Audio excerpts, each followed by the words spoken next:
Maybe today you are listening to me on a normal basis, but when it comes to a second year or when you are coming to a particular matured position, அப்போ இந்த speech எடுத்து பார்த்தீங்கன்னா உங்களுக்கு ஒரு refreshment அப்படிங்கிறது கிடைக்கும்.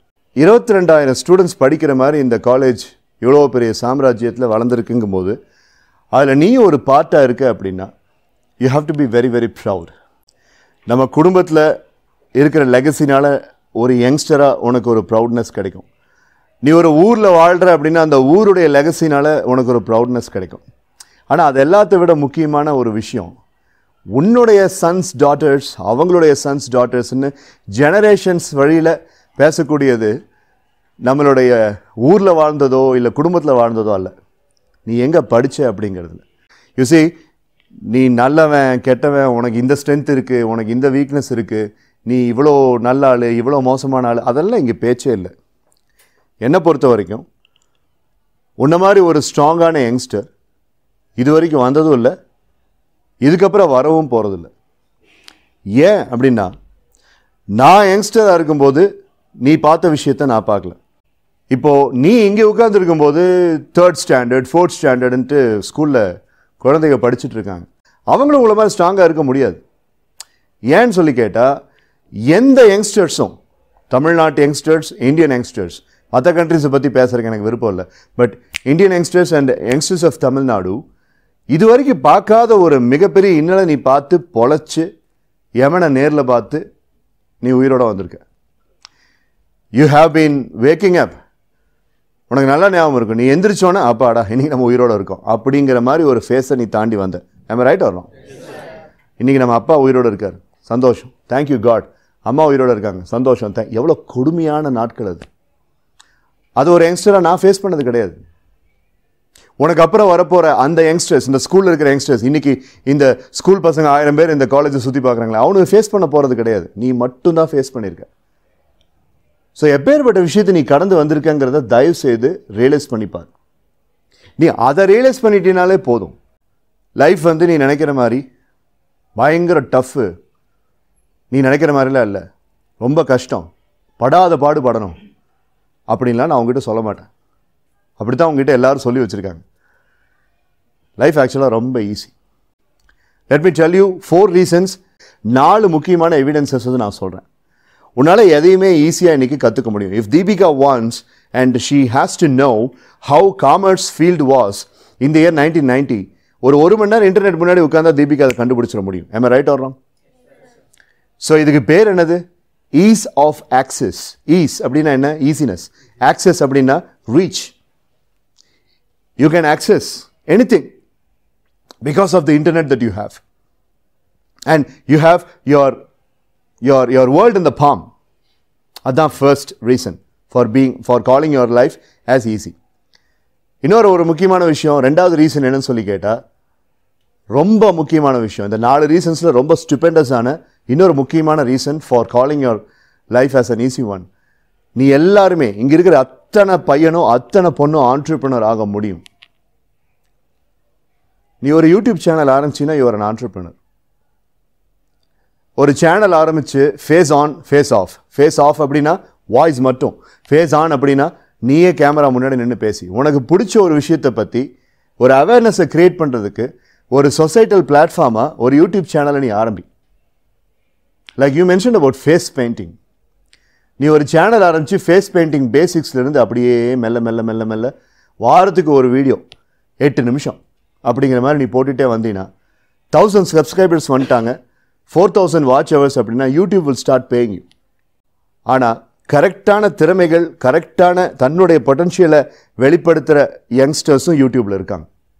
But அவங்களை நீங்கள் அவ்வளோ ஈஸியாக பார்க்க முடியாது. பிகாஸ் எந்த ட்ரெண்டிங் ஃபீல்ட்லேயும் அவங்க முகமே வராது. எப்படி வரும்?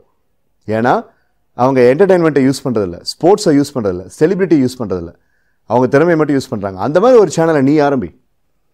உங்ககிட்ட இருக்கிற திறமையை பற்றி பேசு. உனக்கு டேலி நல்லா வருமா? டேலி பற்றி உனக்கு தெரிஞ்சது ஒரு சேனலில் போடு, வாரத்துக்கு ஒரு வீடியோன்னு போடு. குவிக்காக எனக்கு ஒரு 2-3 விஷயங்கள் சொல்லி பார்க்கலாம். சார் நான் இதில் ஸ்பெஷல்னு நான் நினைக்கிறேன் அப்படின்னு நீங்கள் சொல்லுங்களேன் பார்க்கலாம். Anybody? Sir I think I am special in this. Praveen, what is your speciality? Start a channel. I would definitely reprimand you to start a channel. Speak about photography. 30,000 lens ஒன்று இருக்குது, ஜூம் லென்ஸ். 75,000 கேனானில் ஒரு zoom lens இருக்குது. ரெண்டுக்கும் வித்தியாசம் உனக்கு தெரியும். அதை பற்றி பேசு, ஒரு வீடியோவை போடு. நீ MBA படிக்கிற, நான் இல்லைன்னு சொல்ல, நீ ஒரு வீடியோ தாராளமாக ஆரம்பி. You are an entrepreneur even now. I seriously suggest, my dear boys and girls, உனக்கு நல்ல திறமை இருக்குது. நீ இங்கிலீஷில் பேச முடியலங்கிறது மட்டும்தான் உனக்கு இப்போ ஒரு சேலஞ்ச். ஆனால் நீ தமிழில் நல்லா பேசுகிற, ஸ்ட்ரெயிட் ஃபார்வர்டாக உனக்கு தோன்ற விஷயத்த சொல்கிற. சார் இப்படி பண்ணால் எனக்கு பிடிக்கும், இப்படி பண்ணால் எனக்கு பிடிக்காது. சார் இப்படி நடந்துக்கிட்டால் எனக்கு ஓகே, இப்படி நடந்துக்கிட்டால் எனக்கு ஓகே இல்லை. ஏன்னா நீ Gen Z, generation Z. Z stands for zooming. பிறக்கும் போதே இன்டர்நெட் வசதியோடு பிறந்தவன் அவன் தான் Gen Z. அதை நீ யூஸ் பண்ணு. வேறு யாருக்கு என்ன ஸ்பெஷாலிட்டி இருக்குது? சிங்கிங், ஆர்ட்ஸ் ரிலேட்டடான ஒரு விஷயத்தை ஆரம்பி. ஸ்மியூலில் இருந்தீங்கன்னா ஸ்மியூலில் நிறைய பாட்டு பாடு. அதில் இருக்கிறத தூக்கி ஒரு வீடியோவை பப்ளிஷ் பண்ணு. சிங்கிங்கில் வந்துட்டு ட்ரெமோலோனா என்ன, வைப்ரேட்டோனா என்ன, SP பாலசுப்ரமணியம் பாடுறதுக்கும் சித் ஸ்ரீராம் பாடுறதுக்கும் என்ன வித்தியாசம்? Put up an article, right? Shreya Ghoshal வந்து இன்னைக்கு வரைக்கும் ஒரு மிகப்பெரிய ஃபீமேல் லெஜெண்டாக இருக்கிறதுக்கு என்ன காரணம்? Put up an article. Carnatic music அப்படிங்கிறத அனிருத் மாதிரி ஒரு மியூசிக்கல் கம்போசர் ஏன் யூஸ் பண்ணுறதில்ல? ஃபோட்டோகிராஃபி, ஃபைன் ஆர்ட்ஸ், சிங்கிங் வேறு.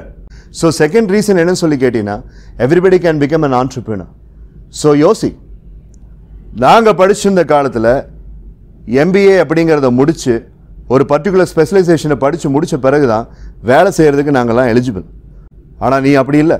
Speaking about reels, as Ilango mention, ரீல்ஸில் அட்டகாசமாக சின்ன சின்ன விஷயங்களை 30 செகண்டில் சொல்லிட்டு இருக்கிற எத்தனை யங்ஸ்டர்ஸ் சூப்பராக அதை யூஸ் பண்ணிட்டுருக்காங்க. உனக்கு தெரியும், என்னை விட உனக்கு நிறைய தெரியும். So that's the second reason why your life is very easy. That is, you can even become an entrepreneur. அதுக்கு 2 சோர்ஸ், ஒன்று Instagram, இன்னொன்று YouTube. Third reason என்னென்னா, you can fail any number of times and nothing will happen to you. நீ நிறைய தடவை fail ஆகு, உனக்கு ஒன்றும் ஆகாது. ஆனால் நீ அதை பர்சனலாக எடுத்துகிட்டு சூசைட் அது இதுன்னு போகாமல் இருந்தீங்கன்னா சரி. ஆனால் நீ எவ்வளோ தடவை ஃபெயில் ஆக முடியுமோ அவ்வளோ தடவை ஃபெயில் ஆகு, தப்பே கிடையாது. The more you fail, the more you get refined. இன்னைக்கு உங்களை மாதிரி யங்ஸ்டர்ஸை ஹையர் பண்ணுறாங்க. ஏவியேஷன் இண்டஸ்ட்ரியில், சினி இண்டஸ்ட்ரியில், கவர்மெண்ட் பேங்க்ஸில், ப்ரைவேட்டைஸ்டு பேங்க்ஸில் கவர்மெண்ட் எக்ஸாமினேஷன் எழுதணும் அப்படிங்கிற அந்த குறிக்கோள் இங்கே யார் யாருக்கெல்லாம் இருக்குது? யாராவது இருக்கீங்களா? Group 1, Group 2 examination, right? என்ன becoming an IPS, IAS, IFS அந்த மாதிரியா? என்னமா? Right, okay. Group 4 IPS, okay. Keerthana, Group 4 age limit என்னங்கிறது தெரியுமா? So make use of it. அந்த மாதிரி நீ ஃபெயில் ஆனால் கூட உன்னை திரும்ப தூக்குறதுக்கு நிறைய ரிசோர்ஸ் இருக்குது.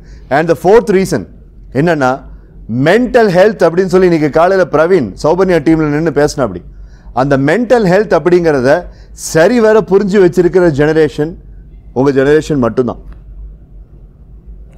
மைண்ட்ஃபுல்னஸ், மெடிடேஷன், தெராபிஸ் அப்படிங்கிறத யூஸ் பண்ணி உங்களால் உங்கள் பாடியை எப்படி ஜிம்முக்கு போய் நீங்கள் வைக்க முடியுமோ, ஜிம்முக்கு போய் நீங்கள் ஒரு பார்பல் லோட் பண்ணி கேர்ள்ஸ் அடிக்கிறது ரொம்ப ஈஸி. பைசெப் மசில் நல்லா ஈவனாக பம்ப் ஆகிடும். ஆனால் இங்கே நீ வந்து chicken thinking, if you have the body of a leopard and if you are having the mind as a chicken, ஒரு கோழி குஞ்சுக்கு இருக்கிற ஒரு பயம் அப்படிங்கிறது உன் மைண்ட்லேயும், ஆனால் உடம்பை வந்துட்டு நீ ப்ராக்லெஸ்னர் மாதிரி வச்சுருந்தேன்னா அது யூஸே கிடையாது. What we need is both for boys and girls. இன்றைக்கி எத்தனையோ கேர்ள்ஸ் ஜிம்மில் போய் பட்டையை கிளப்பிட்டு இருக்காங்க, ஃபிட்டாக இருக்காங்க, ரைட்? ஜிம் ட்ரெயினர்ஸாக இருக்கிற நிறைய பொண்ணுங்க ஒபீஸ் பொண்ணுகளாக இருந்து ட்ரிம் ஆனவங்க தான். ஸோ இன்றைக்கி மேல் ஃபீமேல், பையனால் இது முடியும், பொண்ணால் இது முடியாது. இது பையனுக்கு சாத்தியம், பொண்ணாளுக்கு இது சாத்தியம் கிடையாது அப்படிங்கிற அந்த வேலையில் இன்றைக்கி இல்லை. இன்றைக்கி ஏவியேஷன் இண்டஸ்ட்ரியில் ஒரு பைலட்டாக ஒரு பையன் இருக்கானா, பைலட்டாக ஒரு பொண்ணு இருக்குது. அப்படி இண்டிகோ பிளேன்ஸை பொண்ணுங்க ஓட்டுறாங்க, ஜெட் ஏர்வேஸை பொண்ணுங்க ஓட்டுறாங்க, தாய் பெசிஃபிக் ஏர்வேஸை வந்துக்கிட்டு மலேசியன் பொண்ணுங்க ஓட்டுறாங்க. ராக்கெட் சயின்ஸை பற்றி இன்றைக்கி பொண்ணுங்க படிக்கிறாங்க. ஸோ இன்றைக்கி யங்ஸ்டர்னா அது யங்ஸ்டர் தான், அது பையன் பொண்ணெல்லாம் இங்கே கிடையாது. Everybody is one and the same. அதை விட ஒரு பெரிய முக்கியமான ஒரு விஷயம் என்னன்னு சொல்லி கேட்டால், மைண்ட்ஃபுல்னஸ் தெராபிஸ் அப்படிங்கிறது இன்றைக்கி ரொம்ப ட்ரெண்டியான ஒரு விஷயம். That's the 4th reason why your life is very easy. நான் கொடுக்க போகிற வீடியோஸ் எல்லாம் என்னன்னு சொல்லி கேட்டீங்கன்னா, மைண்ட் தெராபிஸ். உன் கோல் அச்சீவ் பண்ணுறதுக்கு நீ டெய்லி ஒரு எக்ஸசைஸ் பண்ணால் உன் கோல் அச்சீவ் பண்ண முடியும்னா நீ நம்புவியா? முடியும். அதுக்கு என்கிட்ட ஒரு தெராப்பி இருக்குது. நீ ஒரு விஷயத்தை மறக்கணும் அப்படின்னா, உனக்கு பாஸ்டில் நடந்த ஒரு சம்பவத்தை நீ விட்டு ஒழிக்கணும் அப்படின்னா அதுக்கு ஒரு தெராப்பி இருக்குன்னு சொன்னால் நீ நம்புவியா? இருக்கு. அதுக்கு பேர் லாஸ்ட் கீ மெத்தட். கோல் அப்படிங்கிறத ஆல்ஃபா லெவல் மேனிஃபெஸ்டேஷன் மெத்தட். ஏதாவது ஒரு தெராப்பியாவது டெய்லி ஒரு மணி நேரம் வேண்டாம், 10 நிமிஷம் ஒரு தெராப்பியாவது கன்சிஸ்டண்ட்டாக ஃபாலோ பண்ணிட்டு வந்தீங்கன்னா உன் லைஃப் எப்படிங்கிறதுக்குள்ளே மாற்றிடலாம். ஸோ இந்த 4 ரீசன்ஸ்னால தான் உன் லைஃப் ரொம்ப ஈஸி. ஆனால் உன்னை பொறுத்த வரைக்கும் இது எதுவுமே தெரியாமல் 10ஓட 11 எத்தனையோ பசங்க வந்துட்டு போன மாதிரி நீயும் வந்துட்டு போயிட்டுருக்க, which is a very bad thing. இப்போ நான் கேட்குறதுக்கு நீ பதில் சொல். உன் அப்பா யோசிக்காத விஷயம், உன் அம்மா யோசிக்காத விஷயம், இல்லை யாருமே என் லைஃப்பில் என்னுடைய ஃபேமிலியில் செய்யாத விஷயம், நான் இதை செய்யணும் அப்படிங்கிற ஆசை, அப்படி ஒன்று சாதிச்சு காட்டணுங்கிற ஆசை இங்கே யாருக்காவது இருக்கா? Look at the number of hands. Almost everybody. சரி, இப்போ அடுத்த கொஸ்டினுக்கு நான் வரேன். அப்போது ஐன்ஸ்டைன் சொன்ன மாதிரி, ஆல்பர்ட் ஐன்ஸ்டைன் சொன்ன மாதிரி, same old thinking will give same old results. And if you want new results, you want to have new form of thinking. இல்லை, அப்போ நீ புதுசாக யோசிக்கிற, யாருமே சாதிக்காத விஷயத்தை சாதிக்கணும்னு யோசிக்கிற, அப்போ யாருமே எடுக்காத ஸ்டெப்புன்னு எடுத்துகிட்டு இருக்கிறியா? அதுக்கு நீ கைது பார்க்கலாம் இல்லை. அப்போ என்ன கான்ஃபிடென்ஸில் நீ இந்த வாழ்க்கையை வாழ்ந்துட்டு அப்படியே ஃபார்வேர்டில் போயிட்டுருக்க? யாருமே அச்சீவ் பண்ணாத விஷயம், அப்பா கூட செய்யாத விஷயத்தை நான் பண்ணணும், அம்மா கூட செய்யாத விஷயத்தை நான் பண்ணணும். Fine, I am saluting you. But என்ன மெட்டீரியலிஸ்டிக் எஃபர்ட்ஸ் நீ எடுக்கிற? அதெல்லாம் ஒன்றும் இல்லை. ஆனால் லைஃப் மாறணும், அது எவ்வளோ பெரிய அநியாயம். How is that even possible? நான் அதுக்கு தான் சொல்கிறேன். நான் இப்போது ஒரு 5 வழிமுறைகள் மட்டும் சொல்கிறேன். அந்த 5 வழிமுறைகளை நீ பண்ணினா உன் அப்பா சாதிக்காத விஷயம், உன் அம்மா சாதிக்காத விஷயத்தை வச்சு நீ ஃபேமிலியில் ட்ரெண்ட் செட் பண்ணலாம். என்னுடைய பொண்ணு பவித்ரா அப்படின்னு சொல்கிறதுக்கு பதிலாக பவித்ராவுடைய அப்பான்னு பவித்ராவுடைய அப்பாவை எல்லாரும் சொல்லுவாங்க, கௌரி சங்கருடைய அம்மா அப்படின்னு கௌரி சங்கருடைய அம்மா எல்லாரும் சொல்லுவாங்க. அந்த மாதிரி உன்னால் மாற முடியும் இந்த 5 விஷயத்தை நீ ஃபாலோ பண்ணினா. ரெடியா?